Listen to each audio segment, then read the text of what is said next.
Allahu Akbar. Habis kereta orang ni. Lori tu langgar macam tu je. Kecoh semalam di Arena Raya Keroh, Melaka. Ada beberapa buah kereta yang parking di lain kuning di laluan lori sampai tutup jalan.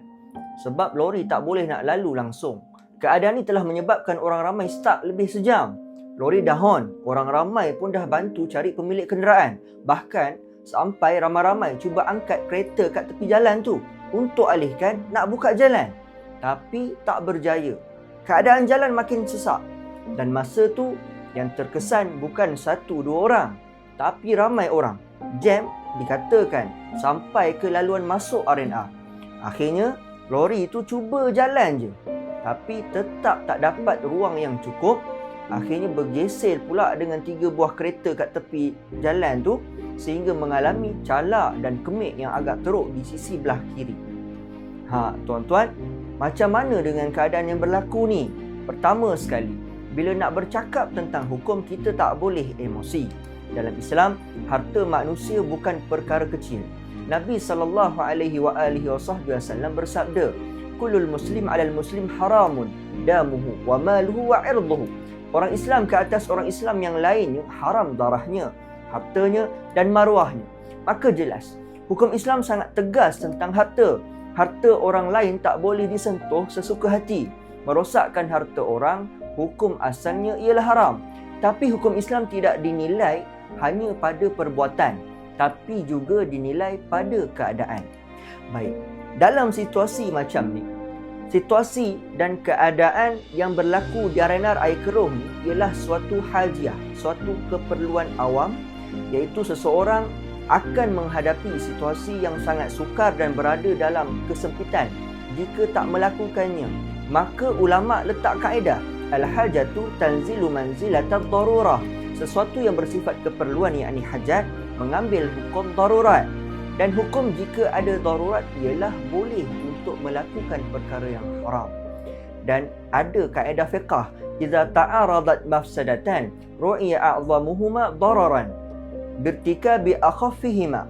Jika bertembung 2 kerosakan, diambil kerosakan yang lebih ringan untuk mengelakkan kerosakan yang lebih besar. Maka tak salah lori itu untuk sentuh sedikit kereta yang menghalang laluan, sebab memang betul-betul ada hajat. Dan ramai orang akan menghadapi kesukaran kalau tersekat dalam jam tu.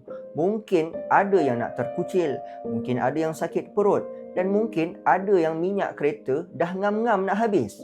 Kalau tak buat apa-apa, ada mafsadah kesesatkan, risiko kemalangan dan mudarat awam yang ramai akan berterusan. Tapi hukum fiqh tak bagi lesen secara bebas. Ada satu kaedah yang jadi sempadan. Ma ubiha lil hajah yuqaddaru biqadariha. Apa yang dibenarkan kerana keperluan hanya sekadar keperluan sahaja. Tak boleh buat kerosakan yang melebihi keperluan. Cukup sekadar untuk buka jalan. Sekarang, soalan yang paling berat ialah siapa yang kena ganti rugi? Maka perlu lihat pada siapa yang mencipta punca keadaan. Kalau kereta tu tak parking sampai tutup jalan, situasi ni takkan berlaku. Pemandu lori bukan pencetus. Dia bertindak kerana hajah amah, keperluan awam, dan bertindak sekadar keperluan sahaja. Dalam keadaan macam ni, ulama berpandangan tidak wajib ke atas pemandu lori untuk ganti rugi selagi tindakannya tidak melampau. Walau bagaimanapun, kes ni dah jadi kes polis. Apa yang dibincangkan dalam video ni hanyalah sudut hukum fiqh sahaja. Apa-apa pun, keputusan muktamad tertakluk kepada pihak berkuasa. Kesimpulannya, hukum Islam sangat menjaga harta manusia, terutama harta orang Islam. Dan pada masa yang sama, hukum Islam juga sangat menjaga kepentingan awam. Dan begitulah hukum fiqh bekerja. Bukan dengan emosi, tapi dengan keadilan. Akan tetapi, perlu juga disulami dengan tasawuf dan akhlak Islamiah agar tersebar keamanan dan kesejahteraan.